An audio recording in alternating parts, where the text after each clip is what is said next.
Junction, the railway station that let you off to get into Birmingham, Alabama. That's what Tuxedo Junction is. And he sang the Tuxedo Blues. He was born in 1867.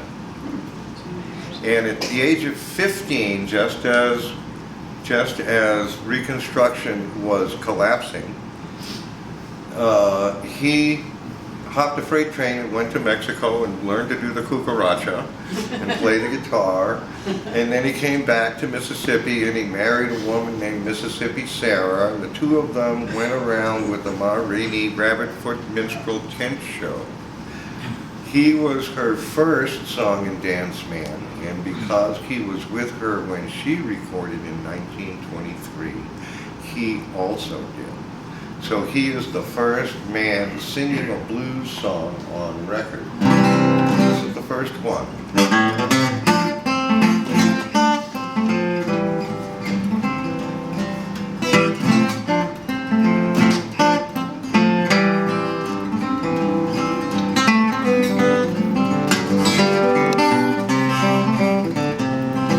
I don't want no sugar stirred up in my rice. I don't want no sugar stirred up in my rice. That long Georgiana stole my appetite.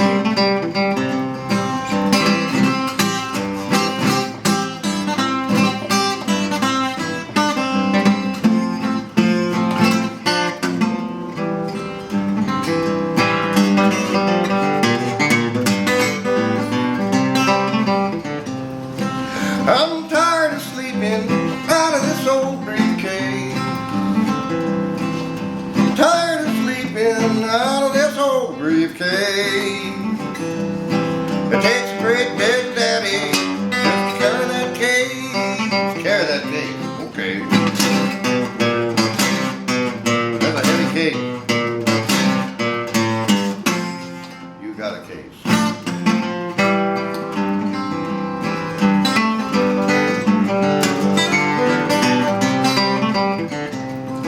It's trouble, trouble everywhere I go. Trouble, trouble everywhere I go. And if it wasn't for bad luck, I have no luck at all.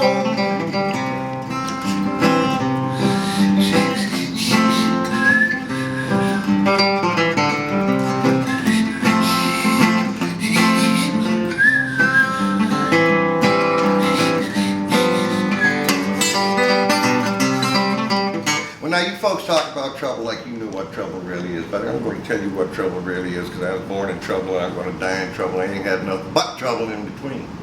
I'm in such trouble that if I go up the street walking fast, I'll run over something, and if I come down the street walking slow, something will run over me, and if I sit down, I'm in everybody's way.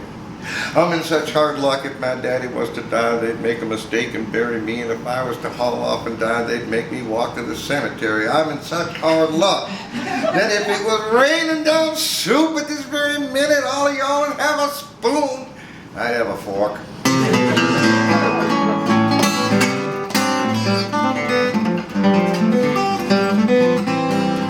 I was born for hard luck. I was born in the last month of the year. Last week of the month, last day of the week, last hour in the day, last minute now, last half degree of the second. To tell you the truth, I was damn lucky I got here at all. I remember the first day I was born. Just three of us kids laying side by side on the bed. I heard some stomping around in the hall. My daddy come in, took one good look at us. Three kids on the bed, calls out to my mom. She's in the kitchen getting dinner. He said, Liza, he said, come in here and pick out the one you want. We'll drown the rest of them. It's a good place to come from, nevertheless, but the land was so poor, you had to put fertilizer around the telephone poles before you could speak over the wires. And it was so windy out where I lived that one time when I was a kid, I looked out the back window, and there's a hen sitting on the fence post. And the wind was blowing so bad that hen laid the same egg 5 times. I didn't have a little age on me when my pa says, son, he says, I'm tired of feeding you around here. You want to get fed, you got to go feed yourself. He threw me out, and here's what's happened to me since.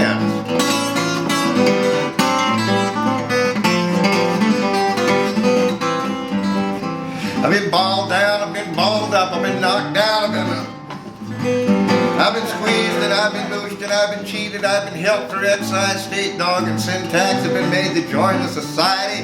For John the Baptist, the D.A.O., women's corpse, the men's stomach, and relief corpse. I've worked like heck.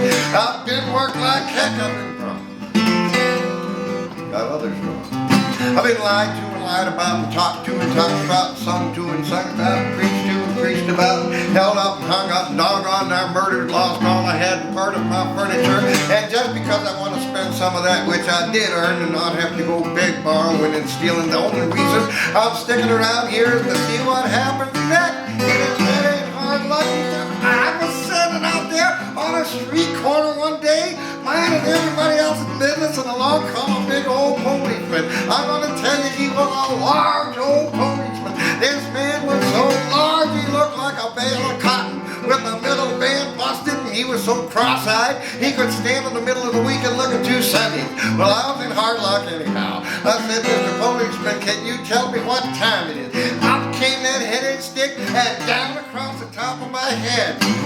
Gosh, shock it, he said, son, it just struck 1. I said, ooh, I wasn't glad I wasn't here an hour ago. And I walked on down the road. I saw a crowd of people gathered up in front of the post office. There's a man there that had a monkey, had a barrel organ, grinding on a barrel organ, monkeys jumping up and down, people throwing dimes and quarters, dimes and quarters. I looked over, I said, I was tired with that monkey. The man said, don't worry, son, you'll get your chance.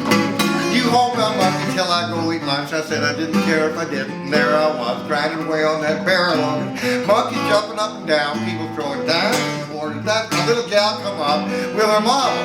And the mama gave the little gal a nickel, said, now, honey, take this nickel, give it to the monkey. Well, she looked at the monkey. She looked at me, said, Mama, must I give this nickel to the monkey or to his daddy? Made me stand. I could have eaten fried chicken. I said, give me that nickel, kid. We pushed and we pulled, we wrestled and we tussled. Time I got that nickel away from that kid, the Indian was riding on the buffalo. Walked on down the road.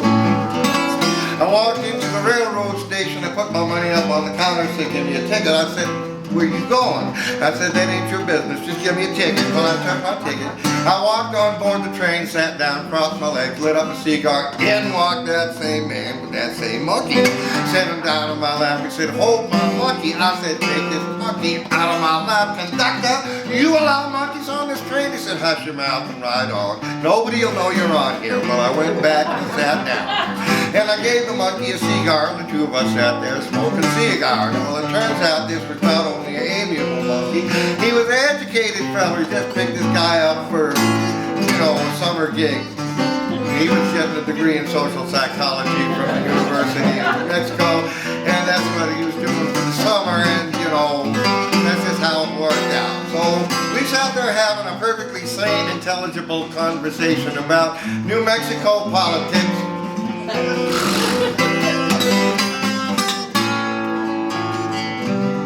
When that man opened up his inside lapel coat pocket, out come a bottle of white lightning, took off the top, threw it out the window, rang the bottle in 3 swallows, threw it out the window, looked over to me and said, Mister, you're ugly.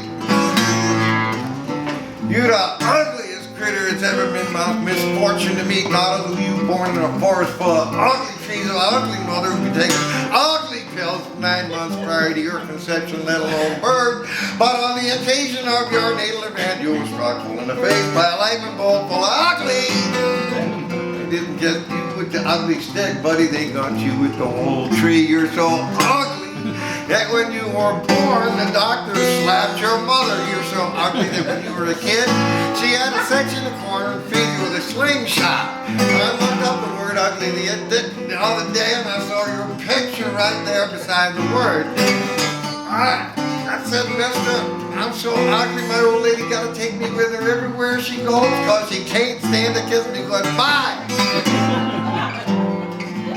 But you're drunk.